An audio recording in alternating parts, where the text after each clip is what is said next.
Have you ever wondered how life is when you are a billionaire, especially in a country where there are many resources? A country where being rich is normal. If you ever have, then you are at the right place, because in this video we are going to see how life is if you are a Qatari billionaire. Qatar is the world's wealthiest country, with a GNI per capita of $116,799, greater than any other country.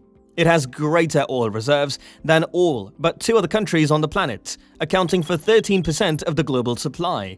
The natural resource brings in tens of billions of dollars each year to a country with a population of fewer than 3 million people.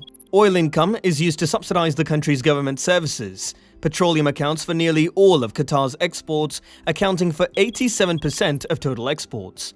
Qatar has one of the lowest unemployment rates in the world at 0.2%. Thanks to its strong economy, Qatar has a large number of billionaires. You must be thinking that what it is like to be a Qatari billionaire.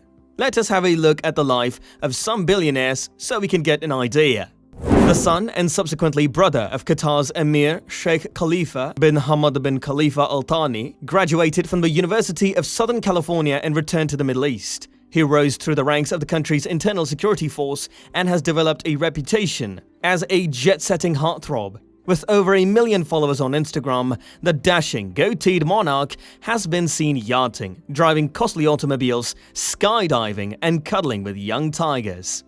His college years in Los Angeles were the final chapter of a colorful life, and they would have remained that way if it hadn't been for a string of indictments by federal prosecutors in Boston last year. Although Al Thani and his family were not charged in the college admissions scandal, the high-profile prosecution, which accused wealthy parents of conspiring to get their underqualified children into USC and other universities, prompted some who knew the prince to rethink the circumstances of his education. Following that, the New York Times received a tip to investigate his college degree. A millionaire trustee arranged a private meeting between the university president and the prince's mother before he started classes, and the university lavished him with special treatment after he arrived. He was given a master's degree for a period during which he took multiple vacations in Europe and never stepped foot on school due to dubious security considerations as an undergrad.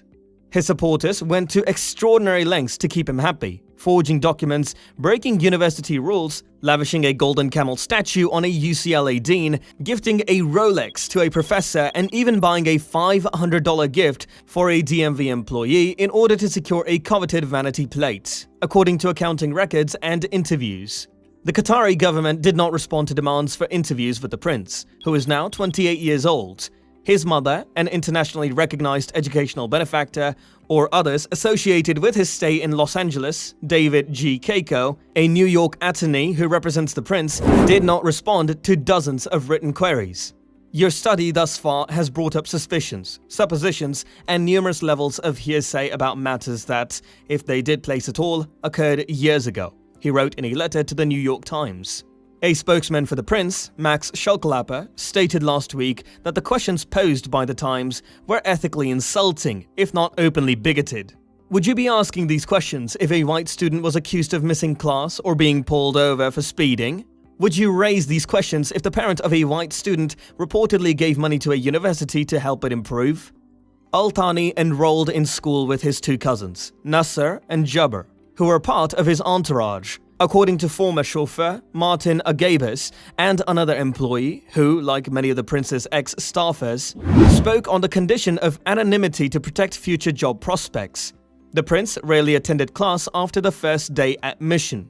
International students were scarce, only around 2% had student visas, and Middle Easterners were especially unusual, according to academics and staff.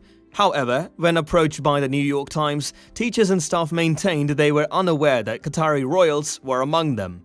His butlers stayed in $600 a night rooms at the Beverly Wilshire, while his half-dozen chauffeurs and security guards ate at the hotel restaurant, where a cheeseburger cost $30.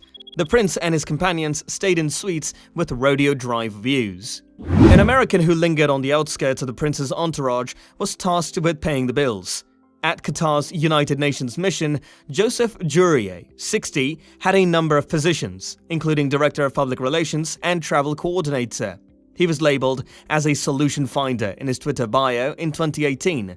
He was charged in New York State of bribing a supervisor at JFK Airport with limousine rides, dinners, and a watch in order for Qatar to park its diplomatic jets overnight during the United Nations General Assembly, which was a violation of airport rules. Last year, the supervisor pleaded guilty to taking illegal gratuities and official misconduct. Jury A opposed the accusation and the prosecution against him was eventually withdrawn. Jury A flew to Los Angeles when Al-Thani moved into the Beverly Hills Shire and took on a job that was between fixer and babysitter. According to interviews with former employees and invoices examined by the New York Times, one of his jobs was to approve bills before they were delivered to the Qatari government. It wasn't always an easy procedure. The prince and his companions didn't want their exploits in America to be known back home. Jury A formed a partnership with Beverly Hills Rent-A-Car, a scrappy West Side outfit that specializes in renting exotic cars to tourists. The company began generating bills for the Qatari government for a variety of services, including a day rental of a Maybach $2,900, a security guard $600, a pair of cook assistants $475 each, VIP Disneyland tickets and tour $9,600, a Clippers VIP package $23,000, and a Lacquers suite for $12,750. According to accounting logs and employee interviews, the invoice lasted for pages and pages, making it difficult for the Qatari government to uncover incorrect charges or exaggerated expenditures. According to the company documents, the vehicle rental service paid $200 for a Virgin Airlines flight and then charged the Qataris $8,700. According to corporate executives, the corporation billed $73,000 for legal services for a non-existent attorney. It's unclear whether the prince was aware of the billing details. According to former Chief Financial Officer Mohammad Diakte and other personnel acquainted with the Qatari account, the overcharges established a slush fund that was used in part to pay for whatever the prince desired kept off the books.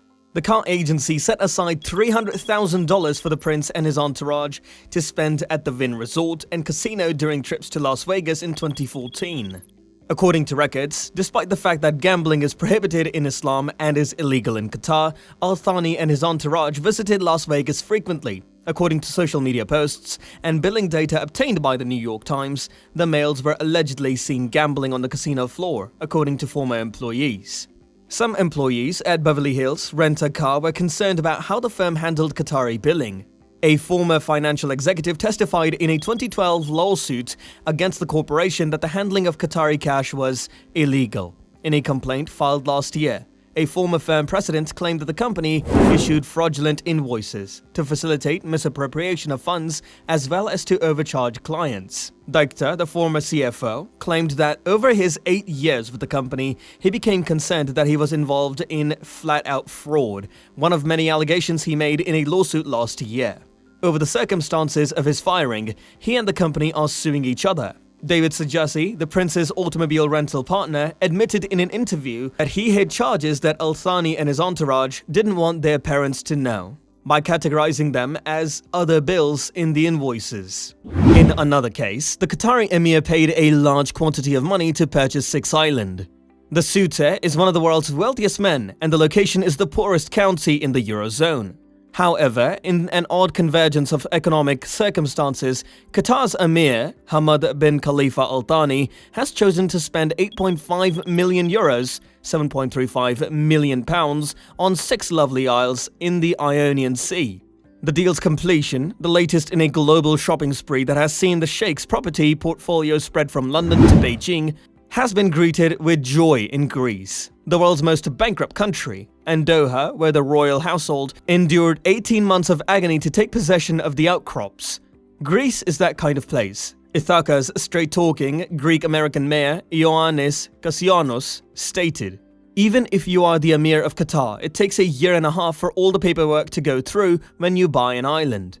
When the oil-rich monarch moored his super yacht in the turquoise waters near Ithaca, he took in the vista and liked what he saw. The isles, known as the Echinades, piqued his interest. It has been 4 summers since then. And when the king finally disembarked from the yacht, he asked about the pine-covered chain as he walked around Ithaca in sandals and shorts. Castellanos, a former US economics professor who took over as mayor of Homer's famed Isle 3 years ago, said they have a fund with a couple of $100 million in it. And as far as I know, they want to buy the entire group of islands, all 18 of them. The purchase, which is Greece's largest private investment, appears to have been a bonanza for the emir, who struck a hard deal in a market with few investors. The first island, Oxia, was originally listed for €7 million until its Greek-Australian owners agreed to sell it for just under €5 million. Dennis Grievous, whose family has possessed the title rights to the other 5 since virtually the beginning of modern Greece, agreed on a deal last week. The islands have been in my family for over 150 years, but we are no longer wealthy enough to be able to maintain such priceless estates, he added, bemoaning the skyrocketing taxes imposed on real estate by the crisis-hit Greek government. We are ecstatic to see them leave. They've been around for nearly 4 decades. The uninhabited isles are a perfect opportunity for a solid business venture with endless potential, according to the high-end, private island online portal, which describes the properties as Mediterranean pearls with their beautiful beaches, historic olive orchards, and natural coves. The growth potential is enormous, from creating tourist-style club meds or hotel facilities to selling or renting villas. The Gulf royals, on the other hand, do not appear to be in the mood to build terraced resorts on the retreat. Instead, Castellanos stated that his goal to construct castles for the sole benefit of his 24 offspring and 3 wives, the architects have already moved in and are sketching up ideas for a private idyll, despite the fact that he has fallen into legal issues in Greece. There's dumb law because we do everything backwards in Greece, Castellanos bemoaned.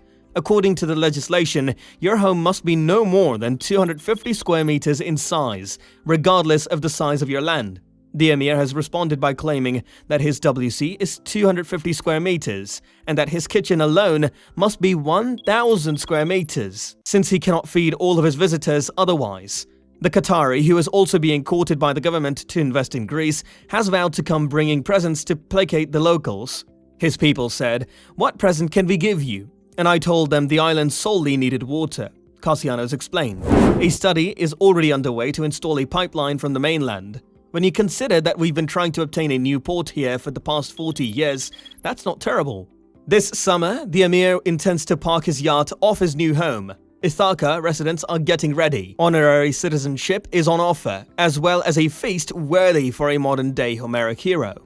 Qatar surely has some of the wealthiest people and their life is also luxurious. We hope you liked today's video. If you did, don't forget to like and subscribe to the channel, and press the bell icon so that you can be notified when we upload our next video. We will see you in the next video. Until then, take care. Bye.